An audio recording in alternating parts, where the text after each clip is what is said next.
Como investir na Bolsa de Valores, um guia prático para investir em ações sem ser um especialista. Billy Imperial. Segundo o autor, qualquer pessoa com boa vontade pode investir na Bolsa de Valores. Porém, quem está iniciando neste universo pode sentir-se um pouco perdido por ter que lidar com uma enorme quantidade de dúvidas e informações, que muitas vezes são confusas. De maneira leve e divertida, o autor fornece informações valiosas e claras sobre o investimento em ações e mostra tudo o que a Bolsa tem a oferecer. Preparando seu ingresso na Bolsa. Quando olhamos para uma obra de arte, podemos achar que se trata de algo simples de ser feito, mas quando resolvemos reproduzir, acabamos em um resultado desastroso. Isso ocorre porque o artesão sabe centenas de pequenos segredos, coisas que ele aprendeu na prática pelo método de tentativa e erro. O autor diz que no mundo da Bolsa de Valores é a mesma coisa.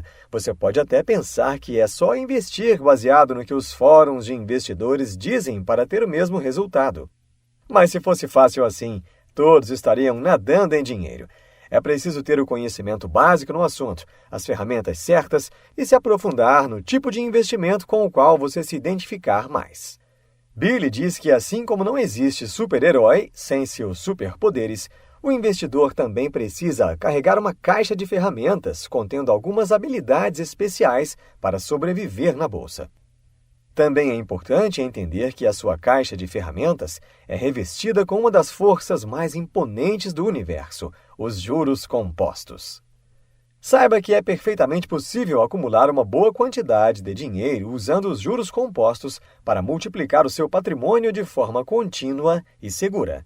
Esta caixa precisa de 5 bandejas. 1. Como investir.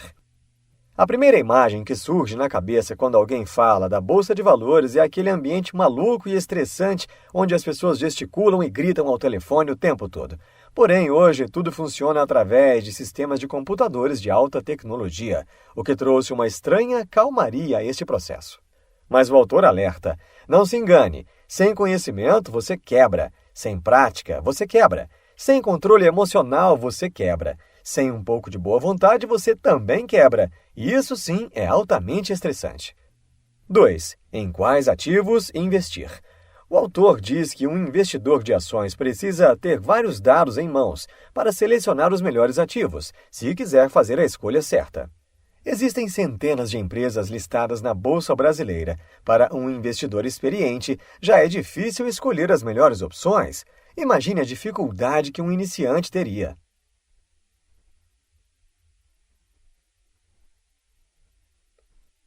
Felizmente, a dificuldade desse trabalho pode ser reduzida apenas usando algumas ferramentas e colhendo informações de alguns bons sites que facilitam o trabalho na hora de escolher as ações. O autor afirma que também podemos pegar emprestada uma lista pronta, ao invés de tentarmos criar uma do zero. De início, podemos nos livrar dos ativos ruins e com problemas de liquidez, fazendo um simples Ctrl+C mais Ctrl+V nas empresas que fazem parte de algum índice da BMF-Bovespa, como o Small Cap, Ibovespa e IBR100, por exemplo. Depois disso, o próximo passo será fazer uma triagem utilizando algum tipo de análise. 3. Quando investir? Saber o momento certo faz toda a diferença. A análise técnica te dá mais segurança para tomar decisões. O autor explica que são linhas de estudo que dizem a você as tendências do mercado e sinalizam o melhor momento para a compra e venda de um ativo. Seja qual for a análise, técnica ou fundamentalista, cada tipo tem a sua vantagem e desvantagem. E para compensar as fraquezas de ambas, foi desenvolvido um misto com as duas análises, que resultou na análise tecno-fundamentalista. 4. Quando investir? O autor diz que gerenciamento de risco é uma poderosa ferramenta que ajudará a silenciar a voz da ganância que grita na sua cabeça e impedir que você perca todo o seu dinheiro da forma mais trágica possível. Conhecendo o mercado de ações. O desenvolvimento de um país está ligado ao incentivo à formação de poupança e não ao consumo, como é feito no Brasil. Billy questiona: como é que o governo e as empresas financiam as suas atividades? O governo federal tem um programa que capta recursos vendendo títulos da dívida pública diretamente ao investidor, que é o Tesouro Direto. E da mesma maneira, as empresas financiam suas atividades injetando capital externo. Elas fazem isso emitindo valores mobiliários, normalmente em bolsas de valores, como as ações, debêntures e notas promissórias. E por que uma empresa abre o capital? As empresas precisam de dinheiro para tocar suas atividades. E nesse ponto, elas abrem oportunidades para que você invista através de ações. Quando a empresa abre o capital, ela se torna uma sociedade anônima, SA, e deixa de ter um único dono para ter acionistas, ou seja, pessoas anônimas que possuem uma pequena parte da empresa, ações. O interessante é que o investidor torna-se dono de uma minúscula parte da empresa e, caso não goste das ações compradas, ele não as devolve para a empresa, mas negocia no mercado de ações. Então, quando compramos uma ação, o dinheiro não vai para a empresa? Billy Imperial explica que sim e não. A empresa só arrecada dinheiro quando lança suas ações no mercado. Após isso, os ativos são negociados no mercado secundário e o dinheiro vai passando de investidor para investidor. As ações são representadas por um código e não pelo nome da empresa. Por isso, ao invés de falarmos Petrobras, por exemplo, dizemos GGBR4, PETR3, PETR4F, entre outras. Conhecer o significado desses códigos e letras é muito simples. Algumas vezes, as 4 letras que formam o código da ação representam as letras mais fortes do nome da empresa, como o Banco do Brasil, BBAS3, Alupar, ALUP11 e Eternit, ETER3. Mas essa não é uma regra geral. Depois do nome, aparece um número que diz qual é o tipo da ação. Número 3. Ação ordinária. Permite participar de decisões importantes da empresa. Números 4, 5, 6, 7 e 8. Ações preferenciais. Dão preferência ao receber dividendos, mas não dão direito a votos em assembleia. Número 11. Ele pode representar ações ordinárias e preferenciais num conjunto só, e também um fundo de índice, ETF. Portanto, não há uma regra específica para o número 11. Lote de ações. O F depois do código da ação faz toda a diferença, pois significa que ela é negociada no mercado fracionário. As ações são negociadas no mercado integral por lotes com 100 ações cada. Isso quer dizer que você deve ter a quantia necessária para comprar no mínimo 100 ações, ou seus múltiplos, 200, 300, 1.000, 10.000. Existem algumas despesas para operar no mercado de ações.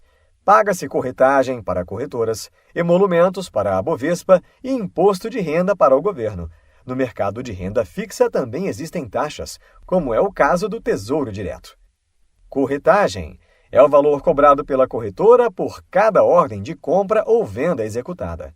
Emolumentos são cobrados pela BMF Bovespa, 0,035% do valor financeiro das negociações de ações. Custódia, taxa que a corretora cobra por ter a guarda dos títulos de valores mobiliários e dos exercícios de direito, como dividendos, bonificações e subscrição. Incidência de impostos. A alíquota do imposto sobre ações é de 15% sobre o lucro líquido e deve ser recolhida pelo investidor até o último dia do mês seguinte ao da venda de ações. Como investir na Bolsa de Valores? Billy diz que de todas as maneiras possíveis para investir, as 3 melhores são: fundos de ações. São bem simples. Você compra cotas de um fundo e paga uma comissão para que o gestor administre o valor investido. O gestor pega um pouco de dinheiro de cada investidor, que se tornará um dinheirão, podendo assim passar por cima de todas as dificuldades que o investidor comum passa, pois não precisaria ficar pensando em como diminuir os custos de transações ou deixando de comprar um lote de ações por não ter dinheiro suficiente. Se você decidiu aplicar num fundo de ações, o fator primordial para o seu sucesso está na escolha do fundo. Para isso, procure uma boa e confiável corretora. ETF, Exchange Traded Funds. Eles também são fundos de ações, mas com características um pouco diferentes. Os ETFs imitam algum índice de ações reconhecido pela Comissão de Valores Mobiliários e são negociados direto no home broker, exatamente como um investidor de ações faz. O autor diz que se você quiser investir em todas as ações do Ibovespa, por exemplo, que é o índice composto por ações que correspondem a mais de 8 dentre 10 negócios na bolsa, bastaria comprar um lote de ETF que imita esse índice, Neste caso, o BOVA11 é uma maneira de investir de forma bastante diversificada, sem precisar gastar muito. Investimento direto em ações. O primeiro passo para aplicar no mercado acionário é abrir uma conta numa corretora e transferir o dinheiro que será investido. Escolha uma boa corretora, experimente e, se não gostar, troque. Existe uma lista no site da BMF Bovespa. Para operar a bolsa, você também precisa conhecer as ordens, os comandos que deve usar para que o programa execute determinadas funções. Ordem a mercado. Nesse tipo de ordem, você comanda: compre-me X ações da empresa Y pelo preço que estiver no mercado. Se você quiser comprar uma ação por R$20, por exemplo, ela será comprada pelo preço mais próximo que estiver disponível na hora. Ordem Start.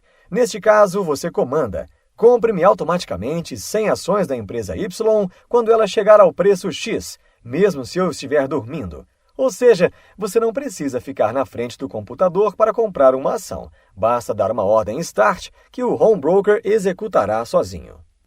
Ordem Stop. Funciona da mesma maneira que a ordem Start, porém você programa a venda automaticamente quando o valor das suas ações atingirem o preço da ordem Stop. Isso ajuda a limitar as suas perdas no caso de uma queda brusca no preço de uma ação. Book de ofertas. É onde ficam os registros das ordens de todas as corretoras para aquele determinado ativo, com lances de compra de um lado e vendas do outro. Sempre olhe no book de ofertas a ação de seu interesse. Cheque os preços que os outros investidores estão propostos a vender ou comprar. Como escolher uma ação? O autor explica que somos pequenos investidores e por isso estamos mais vulneráveis ao mercado. Porém, devemos saber tirar proveito do contexto. Os grandes investidores, controladores de fundos, dominam o mercado, mas seus movimentos são lentos. Por outro lado, os pequenos investidores podem entrar e sair de uma operação no mesmo dia. Existem algumas ferramentas capazes de não somente selecionar uma boa empresa, como também identificar o movimento que os grandes investidores estão fazendo para então seguir na mesma direção. Para começar a extrair alguns dados das empresas, basta um pouco de tempo, computador e internet. O autor diz que o site www.fundamentos.com.br, fundamentos com U, é um dos mais úteis ao investidor. Nele, é possível encontrar uma série de facilidades e dados fundamentalistas como gráficos, dados históricos, informações financeiras das empresas, etc. O site da própria Bovespa também é um grande aliado para encontrar todas as informações sobre as empresas listadas no país. Faça uma lista de ações. Para quem tem pouca experiência, o autor aconselha a pegar uma lista já pronta. Outra maneira eficaz de selecionar os ativos é selecioná-los por grupos que possuem boas características. Billy Imperial apresenta alguns deles. Blue Chips são ações das grandes empresas. Mid Caps, ações das médias empresas. Small Caps, pequenas empresas. Micos, empresas falidas ou à beira da falência. A escolha de cada grupo vai depender do seu perfil como investidor ou do seu estilo de trading, mas mantenha-se afastado das empresas falidas. Aplique as análises. Se você escolher as ações baseadas num índice ou por grupos, já está usando um bom sistema de seleção dos ativos para operar só com as melhores. A análise tecno-fundamentalista é uma mistura dos dois tipos de análise, ou seja, quem usa este método opera com gráficos e também analisa os fundamentos da empresa para usar como filtro na escolha daquelas que têm as maiores chances de subir. E como funciona? São basicamente duas fases. Primeiro, pegue a sua lista de ações e passe por uma peneira fundamentalista para separar as empresas que não são dignas de investir daquelas que são. Depois, com sua lista de ações boas na mão, aguarde algum sinal técnico para saber quando comprá-las. Saiba a hora certa de comprar e vender. No mundo da bolsa, a forma de prever quando o investidor deve comprar ou vender uma ação é através de ferramentas gráficas. Billy diz que o uso das ferramentas gráficas permite enfrentar o mercado com firmeza por dois motivos. 1. Diminui o risco de perder dinheiro. 2. Elimina o fator emocional. Você compra uma ação a R$10 e ela sobe até R$12 quando começa a cair. Então, você vende a ação a, digamos, R$11,95. Essa mesma ação foi caindo e chegou novamente a R$10. Neste momento, você compra novamente, baseado na sua memória recente. A partir de então, o preço volta a subir. O que acontece quando este ativo chega aos mesmos R$ 12 anteriores? Você e todos no mercado vendem novamente. Este é o momento em que o ativo encontra a sua resistência aos R$ 12 e começa a operar dentro de um tipo de faixa de preços: 10 a 10,30, 11, 12, 11,50, 12, 11, 10. Sendo assim, o rompimento de uma máxima antiga é um importantíssimo indicador de que uma ação pegou força e a tendência é continuar a subir. Preste bem atenção, você só deve comprar uma ação logo após o rompimento de uma antiga máxima, nunca antes e nunca muito depois. O autor apresenta alguns comandos que devem ser utilizados em sua rotina de home broker. Stop Loss. Você não deve colocar 100% de seu capital no mesmo ativo e deve sempre estipular uma perda máxima para cada trade. E como fazer isso sem ter que acompanhar as suas ações o tempo todo? Através da ordem Stop. Position Sizing. Todo investidor de ações deveria considerar o Position Size como o método de gestão do seu dinheiro. Quem trabalha com uma conta de R$ 10.000, ao comprar 100 ações a R$ 50, estaria arriscando metade do seu capital. O correto seria que o investidor determinasse qual porcentagem máxima de seu capital ele colocaria em risco em cada operação. De forma geral, o Position Sizing nos diz que um operador pode comprometer, no máximo, 2% do capital total em qualquer operação. Porém, seria inviável. Ou você adequaria a sua regra, ou passaria a operar pelo mercado fracionário. O autor apresenta uma forma mais usual, que diz o seguinte: invista de forma que, se o stop for acionado, a perda seja de 2% do capital total. Uma carteira preparada para bons e maus momentos. O cisne negro é o termo originalmente concebido como Black Swan por Nassim Nicholas Taleb, que fala sobre uma dinâmica de eventos improváveis, mas que possuem grande impacto caso venham a acontecer. A verdade por trás do conceito de cisne negro é que um único grande evento, geralmente aquele que você nem sabe que existe, pode ser o responsável pelo seu súbito enriquecimento ou empobrecimento. Então, como podemos nos proteger de um cisne negro? Nunca saberemos quais são as chances de um cisne negro aparecer. No entanto, podemos ter uma ideia de quais são as suas consequências, para então basearmos nossas decisões nisso. Ao invés de perguntarmos o quanto podemos ganhar com um investimento, a prudência nos manda questionar o quanto podemos perder. Não vale a pena correr riscos desnecessários para conquistar maiores lucros. Apenas corra os riscos necessários. Como seria uma carteira de investimentos ideal para o brasileiro? O autor aconselha a colocar de 85% a 90% de seu dinheiro em investimentos seguros e expor os outros 10% ou 15% no máximo de cisnes negros positivos que possa encontrar. Billy diz que melhor ainda seria reservar apenas 5% e não 10% para aplicações mais arriscadas. Para a parte do dinheiro destinada aos investimentos mais seguros que você possa encontrar, invista em títulos públicos, tesouro direto, moeda forte, dólar e ouro. De seu polo seguro, deve reservar de 3 a 6 meses de sua renda mensal para emergências. Essa parte deve ser utilizada em investimentos atrativos, seguros e de alta liquidez. Enquanto o grosso do seu patrimônio está protegido em investimentos seguros, a pequena parcela restante será responsável pelo seu enriquecimento sustentável. Como investir com pouco dinheiro? Com apenas R$ 1.000 já é possível comprar cotas de um bom fundo. A maneira mais fácil de começar na bolsa é através do BOVA11. Compre todo mês um lote do ETF que você terá uma rentabilidade equivalente ao mercado. Todo investimento tem o seu risco, por isso o prazo de maturação deve ser respeitado. E no caso da bolsa, o seu planejamento não pode caber numa folha de calendário. Mire sempre o longo prazo. Dizem que investir e poupar são a mesma coisa, e isso é um engano. Poupar está ligado à preservação do capital, enquanto investir quer dizer multiplicar. Isso significa que você não deve dar o mesmo tratamento para o seu dinheiro quando pensar em poupar e investir. O primeiro passo para quem está começando é formar a sua reserva para desastres financeiros e não investir na bolsa de valores. Ao mesmo tempo em que sua reserva da poupança vai crescendo, você deve fazer algo em paralelo para acumular dinheiro na reserva para investimentos. Com seu colchão de emergência feito, você estará pronto para investir em ações. Compre e venda usando as ferramentas ensinadas, determinando o ponto de entrada, definindo o stop loss, o preço de saída e o tamanho da sua posição, position sizing. Você verá que erros e acertos fazem parte do aprendizado, mas perceberá que o seu montante irá crescendo, até chegar à conclusão de que não era preciso ser rico para investir em ações, e sim ter disciplina. A voz da ganância que existe em sua consciência.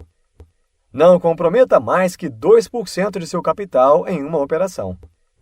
Primeiro, tenha sua reserva financeira para depois começar a investir.